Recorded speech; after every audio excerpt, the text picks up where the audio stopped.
so provocative as well. Now, I haven't seen any questions in the chat room yet, but it doesn't have to be a question. It can be a comment. And thank you for that last discussion, Mark, because certainly in my experience, my children and grandchildren have always asked the big questions, and they want to talk about the big questions because they think about them all the time. And so I've never understood why we sometimes want to overprotect and make choices for children that aren't perhaps what we think they're ready for. So great. Anyone got, oh, Gabby's got a question. Michael, you'll have to hold yours. Gabby, would you like to unmute and ask your question? Hi everyone, I've loved everything and been hanging off your every word. And here's Sophie taking a little break from home learning. My question, and now here comes Olivia, we're all here. Cool. My question is around how you've tried to put books into the hands of teachers. You've sort of outlined that teachers can be sort of gatekeepers and the funny things that teachers do, and I get that. But I have a big audience of teachers, and I was a teacher, and I'm listening to some of those picture books going, where was that book? I needed that book in the classroom, and why haven't I heard of that book? And I wanted to hear a little bit more about that process, what that's been like for you.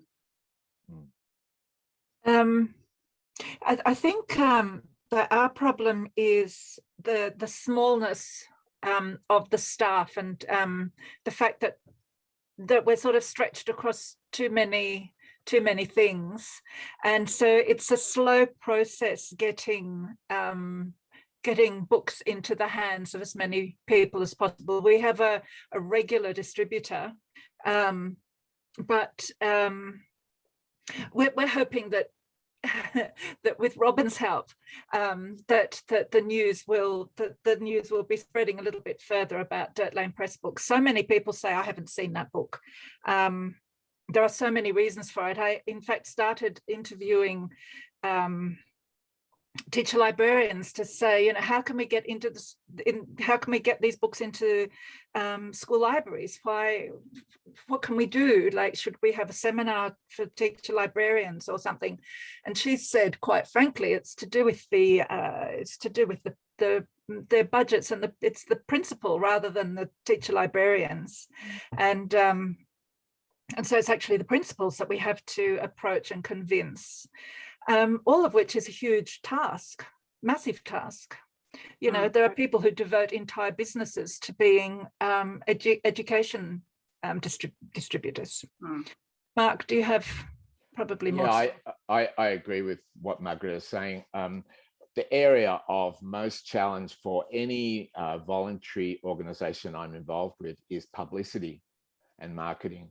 The people who are professionals in that area are notoriously burnt out. They're notoriously young. They've got high energy, and then they just kind of collapse. So to ask those people to join a committee or a publishing board and to put extra time into helping you to get the books out there is really an area where it's very hard to go. I think that I wanted to echo something Margrete said before, when pretty much the first thing I was ever told as a publisher was, don't publish too many books that need explaining. That's what people don't understand about the process of having smaller booksellers, is they actually read the books. And hand selling, as they call it in the United States, is how they do their business. You can get the books for half price or even less at the big discount department stores, but don't ask for any help. It won't be there. You know, there aren't even shelf talkers in there, you know, the little handwritten cards that say, this is what this book's about, I love it. So that's your trade-off.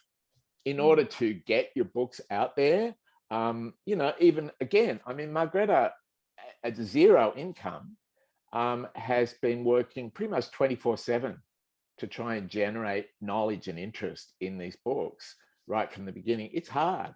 It's mighty difficult. So that's why we're really grateful, being on the margins, for Thomas and Michael and Robin to invite us to chat about these. But, you know, any opportunities, this is what we love, is having the chance to talk about specific needs and specific options to meet those needs.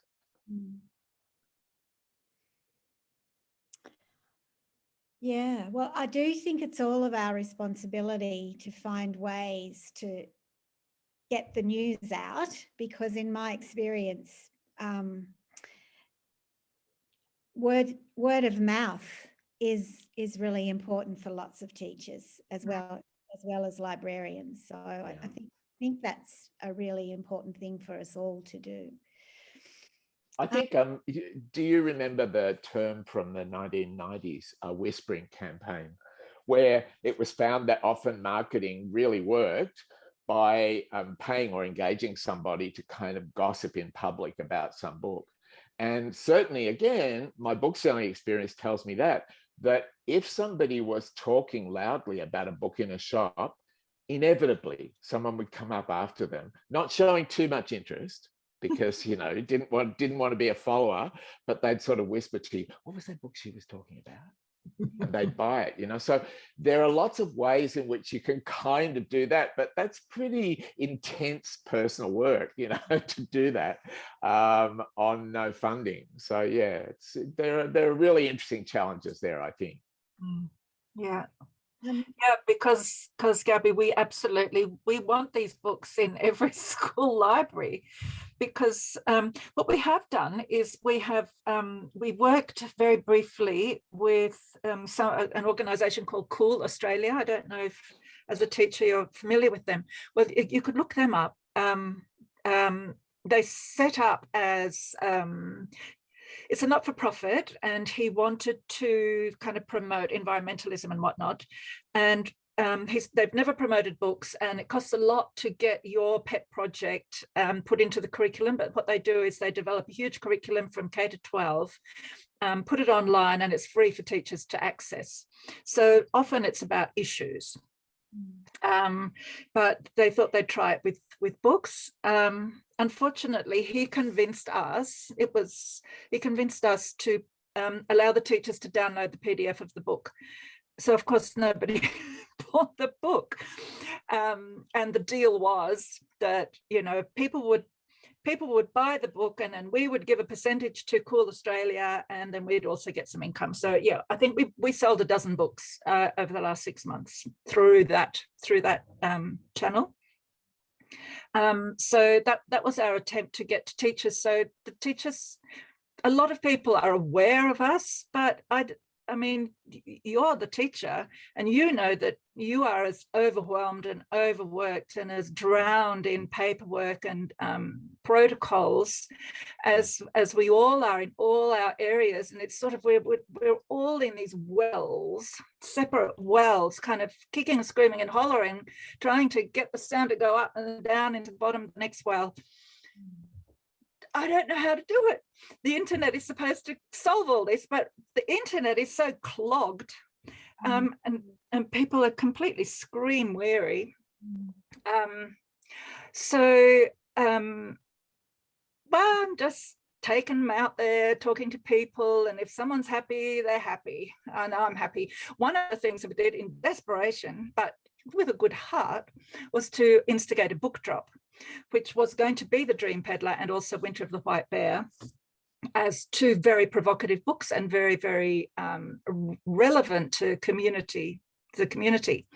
And that was all underway in February 2020. And of course, then kaboom, we couldn't go out wandering around the streets, dropping books around the place. But it was the idea of the serendipitous discovery of a book, and about a dozen people did it and put photos in. You know, someone left a book on a seat in Martin Place, someone in a park, someone in a station, you know, and someone's going to pick it up. And we always had a message in it going, hi, I'm yours. Read me and keep me or pass me on, you know. And I love that idea. And when we're out and about again, we will reintroduce that idea. But once again, that's serendipitous. It's not directed. It's not like books in schools. It's books into random hands. Yeah, if you're not a bestseller, if you're not a celebrity, and if you're not, if you don't get the shortlist of the CBCA, you sort of get a little bit lost. I mean, it's just desperately sad not being on the shortlist. It's so desperately sad. Yeah, but I sorry. Yes, Mark. No, I think we got some things confused back in the 1990s and 2000s, where the confusion between putting a real book on a syllabus and having a book in a library or a bookshop for it available to you. They're completely different. And where books were, quote, offensive or sort of risk-taking books, the loudest voices in the community were raised against the quote difficult books, the ones that needed explanation or that were, and people saying you're imposing this on children. I mean, Margrete must have had this experience too. Endless parents standing up and saying, why are you people trying to destroy children's innocence? Why are you taking away their childhood and so on, you know? And I'm going, well, first of all, there are many childhoods that are not quote innocent. And that are not happy, joy childhoods. And there are many moments in even the happiest childhoods that are quite grim. And the thing about a book is it takes your hand and holds it for a little while. And I think that's where libraries are just so important. We've just so run the risk of squandering libraries. You know, ask anybody who grew up through the Thatcher period in the UK about what happened when libraries were defunded and about the huge gap that left in knowledge and entertainment and so on. The risk is that librarians with their store of knowledge and making books available to the child, to a special child, that we could lose them in this rush to have everything quick decision. You know, this is walking into the discount department stores and seeing 10,000 covers almost identical except for the color is intensely depressing to me. It's a version of what happened in the 1990s when I started with those little tiny books at the checkout in the supermarkets. And I remember hearing a mother saying to me ahead of me in the shopping line, "Oh, shut up, I'll buy you a book." Wow, what a great message to give to the kid. I get parental irritation. Hey, I've got grandparent irritation sometimes. But what those parents were doing was saying, if the book's only $2, then I'll get it for you because it'll shut you up. That's what's happening with those multicolored displays at the moment. Julia Eccleshare gave an absolutely blistering address a few years ago at an international conference in Worcester, denouncing David Walliams and co, and just saying they've just dumbed down reading. Now, I think there's a more nuanced way to look at those books. And that applies to Anne Doe's books, for example, in Australia. They're what Gary Crew years ago called reader makers. All the parents who used to stand up years ago and say, my children won't get off babysitters. My children won't get off, you know, Goosebumps and so on. Where are those readers of Goosebumps now? Are they still reading Goosebumps at the age of 40? I don't think so.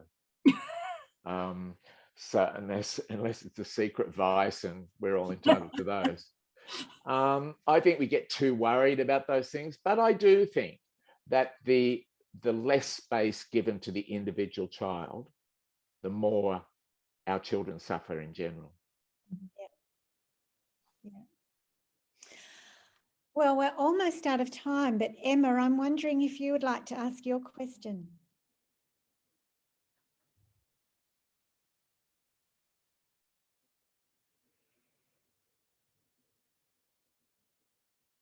Can't hear. Can't hear you. Perhaps I'll ask it, Emma. We can't hear you. I'll ask it. It's not working. Oh, it is. No, it is now. Off you go. Oh, No, it's not. it's not. Do you anticipate the age of conservatism and sameness and commercial chasing will end? Yes, it will. We will break it open. Oh gosh, what a question. That's philosophy. That's geopolitics. That's I reckon look to Canada, look to New Zealand, look to India, look to places where there are huge markets. And what happened during the big political and financial crises of recent years is that smaller publishers were enabled. Yes, the big mainstream publishers went on, but they went on to publish more of what worked easily. They didn't go ahead with books that were challenging. But what that enabled, I mean, man, if you like good publishing, have a look at what's happening in India at the moment. Just like works of art, the publisher's art, as well as the writer and illustrators. And that is because they're doing the books that the big publishers won't do. And that's the answer to your question. Yeah, the conservatism will keep on going, of course, but there's lots of people fighting that conservatism. You all turned up today. Yeah, and sorry, I don't have any internet. It's really going in and out, but thank you. And I think other publishers wish they could. Yeah. Well, I think perhaps we should draw this to a close, but it's good that we're ending on hope. That's why we're here. That's why Create is about. And we must continue to do what we can and to really make the difference, because we all can. Lisa, I think we all echo what you've said in the chat line, that we are all so grateful for Dirt Lane Press and for what Margrete and Mark are doing in their small corner, but with the hope of making really big changes. And I think that we must all do what we can to make that happen. Michael, do you want to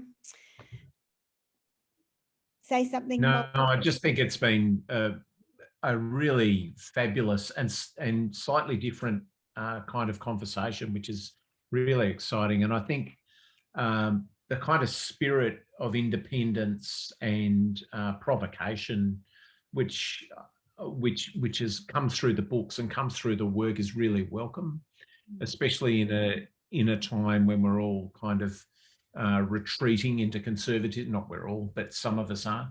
So thank you for that. I found it really inspirational, really exciting. Thanks, Michael. Thanks. Thank you for having us. Thank you. It's been a privilege and a pleasure. And Create has over 1,500 people getting its newsletter every week. If you haven't joined yet, please join. But that can make a difference. We all have a responsibility to let people know about Dirt Lane Press and to buy their books and to give their books to others. So that's something that is a start in terms of what we can do, I think. Thank you. Yes, please do.